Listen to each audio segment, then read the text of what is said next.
Becoming a clinical psychologist is a well sought after career, especially after the rise of mental health awareness from the COVID pandemic.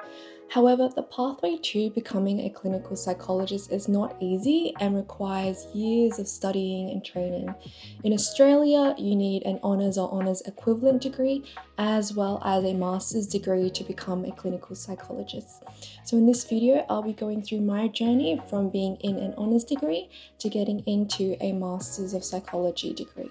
So I started my honours degree in 2022 at the end of January, and this went all the way up until mid-October.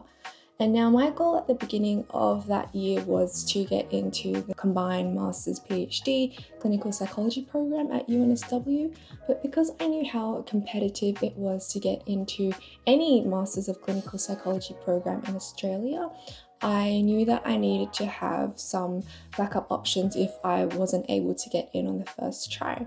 So that led me to applying for graduate roles, and typically applications open at the beginning of February.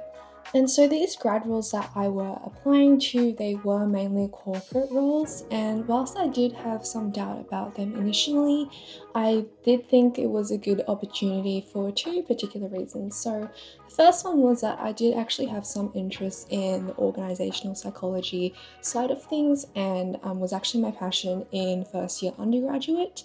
And secondly was that I thought I would regret it if I didn't do it. I feel like there is some sort of, glamorization or romanticization that you see working in a corporate role. I wanted to see what it was like, what's the hype about it, and also because I'd never been in that work environment before, I thought it would be, a good chance to step outside of my comfort zone, learn something new, and also not have that, regret if I was in a master's degree thinking, oh, what would it have been like if I was in that role? So by doing it now, I would be able to not have any of those thoughts or regrets later. So overall, I think I actually applied to around maybe 20 to 30 different grad roles, and I ended up getting two offers, and that was from KPMG and the Australian Department of Defence. Now I decided to go with my KPMG offer because I wanted to see what consulting was like, particularly at my university. There was a lot of people going into consulting, and it seemed like it was a very team-based job, as well as being able to solve problems and always thinking on your feet, being creative, as well as being able to make an impact to different companies and different organizations. So I thought that was a really good opportunity. So I received that offer at the beginning of August, and that is the same time when clinical masters applications open.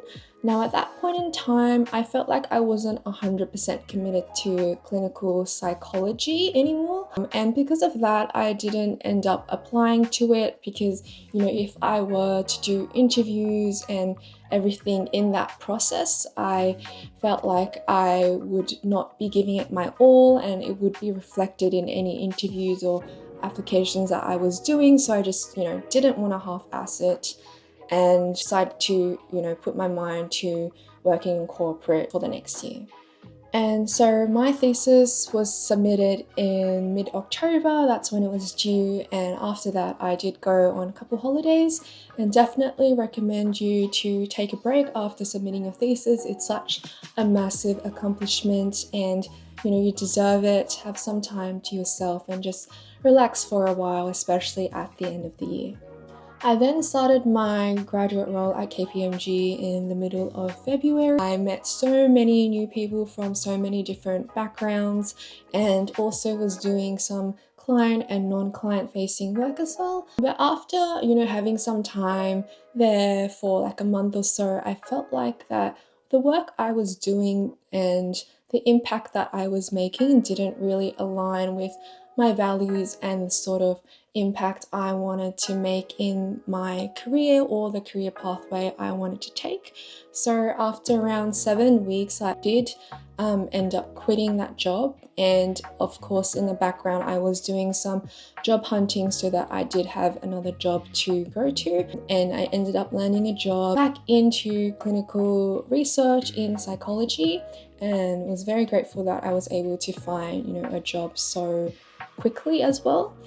So in that clinical research job, I was coordinating a clinical research study that involved doing simultaneous EEG, MRI brain scans in the adult population to identify biomarkers of different mood disorders. And in this job, I've gained so much clinical experience, especially with clinical interviewing with a clinical population, as well as just knowing how clinical research works and also how impactful it can be for different mental health disorders and how we go about treating them in the future. And since going back to a role in clinical psychology, I did decide to apply for the Masters of Clinical Psychology program for the 2024 intake. I also did try to broaden my experience within that last year before applying, so I went back into volunteering in Headspace and also becoming a Lifeline crisis supporter, which I've gained so many new skills in, suicide prevention and just being able to, talk on the phone to anyone who is in need of support, and especially if they're in a crisis. I started looking into the master's application process around June in 2023. I reached out to some friends who were already in the program and asked them, about the application, the interview process and everything. Submitted my applications around August, doing interviews for different unis from October to December, and was fortunate enough to receive an offer into a master's program at the end of December. So this is what I learned from my journey and some lessons that you can take away too. So number one is embracing uncertainty. So embracing uncertainty is being open to new and different experiences, even if they deviate from the original plan. So me going out and working in the corporate world where I had no exposure to previously, had never done any sort of that work, led me to so much personal and professional growth, and also made me more aware of where I wanted to take my career and what sort of impact I wanted to make in the future. Embracing uncertainty means being adaptable and being open-minded to opportunities that lead to new learning. Number two, have the courage to explore. Stepping outside your comfort zone, being open to new opportunities takes courage. And by doing so, you will be able to explore what you want, find your passions and aspirations. Try something new. This can be really daunting, but this can lead to so much self-growth and so much fulfillment and development. For me, I was able to demonstrate to myself that, it's okay to reassess what I want and pivot the pathway I'm taking, because this led me to a more fulfilled and aligned pathway for my career.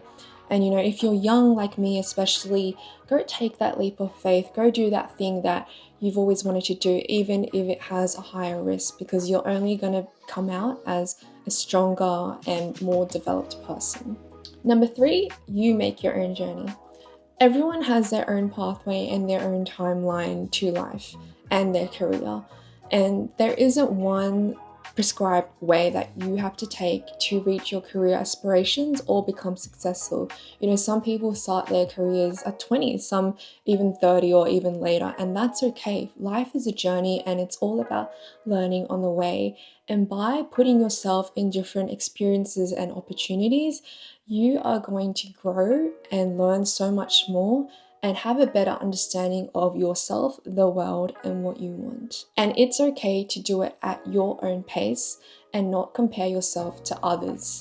So this February, I will be starting my Masters of Clinical Psychology degree. If you have any questions or any videos you'd like to see, please leave them in the comments down below. And if you found this video helpful, please give it a thumbs up and subscribe to this channel, and I'll see you in the next one.